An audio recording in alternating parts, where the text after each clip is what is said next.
আসসালামু আলাইকুম। আজ আপনাদের মাঝে একটা ভিডিও নিয়ে আসছি। বিষয়টা হচ্ছে বাইকের যত্ন কীভাবে নেবেন। আমি বিগত 2 মাস হয়েছে একটা বাইক কিনছি। মূলত বাইকের জন্মদিন বলতে পারেন বা ক্রয় দিন বলতে পারেন, যেটাই বলেন না কেন, 21 ফেব্রুয়ারিতে নিয়েছিলাম। তো আজকে ফার্স্ট টাইম আমি বাইকটা ওয়াশ করতেছি। সাধারণত ম্যানুয়ালি আমি ওয়াশ করছি নিজে পার্সোনালি, বাসায় একটু পানি দিয়ে এদিক সেদিক ধোয়া টোয়া করছি।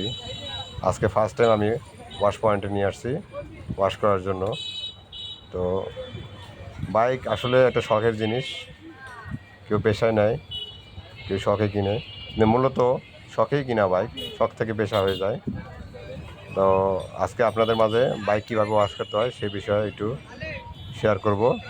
ভিডিওটি আপনার মনোযোগ সহকারে দেখবেন এবং আমার চ্যানেলে সাবস্ক্রাইব করে আমার পাশে থাকবেন, আর পাশে থাকা বেল আইকনটি চেপে দিবেন। তো শুরু করা যাক আজকের ভিডিও।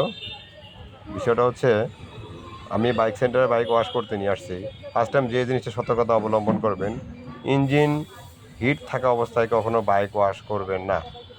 যদি ইঞ্জিন হিট থাকা অবস্থায় বাইক ওয়াশ করেন, সেক্ষেত্রে আপনার ইঞ্জিনের কিছু ক্ষতি হবে।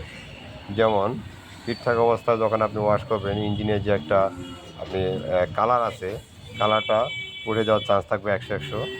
তো আপনার এদিকে সতর্ক থাকবেন। ইঞ্জিনটা ঠান্ডা হয়ে গেলে তারপরে বাইক ওয়াশ করার চেষ্টা করবেন।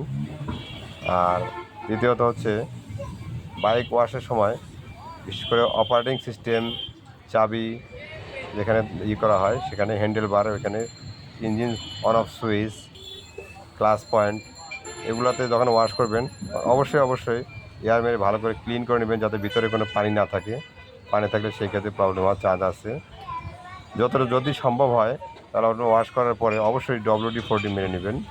তাহলে ভিতরে যদি কোনো পানি চলে যায়, সেক্ষেত্রে সেই পানিটা জং আসার চান্স থাকে, সেই জংটা আর ধরবে না WD-40 মারলে।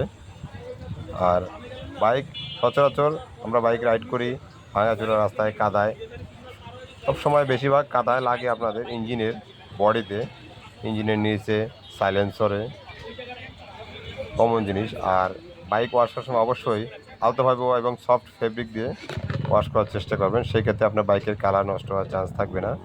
যত সম্ভব সাবানের গুঁড়ি, হইলে গুঁড়া, এগুলো দিয়ে পরিষ্কার করার চেষ্টা না করবেন।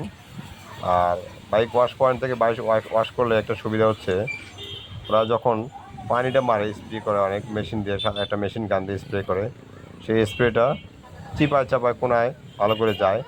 এতে হয় কি, বাইকের বিভিন্ন কর্নার যেগুলো আছে, কর্নারগুলো ভালো করে ক্লিন হয়। বাইক হচ্ছে শখের জিনিস, যেহেতু আগেই বাস টাইম বলছি।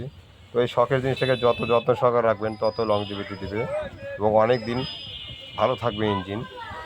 আপনি যদি আপনার শখের বাইকটিকে ভালো রাখতে চান, তাহলে অবশ্যই বাইকটি সুন্দরভাবে ক্লিন রাখবেন, যতটুকু সম্ভব পরিষ্কার রাখার চেষ্টা করবেন। এতে আপনার বাইকের লংজিভিটি বাড়বে এবং বাইক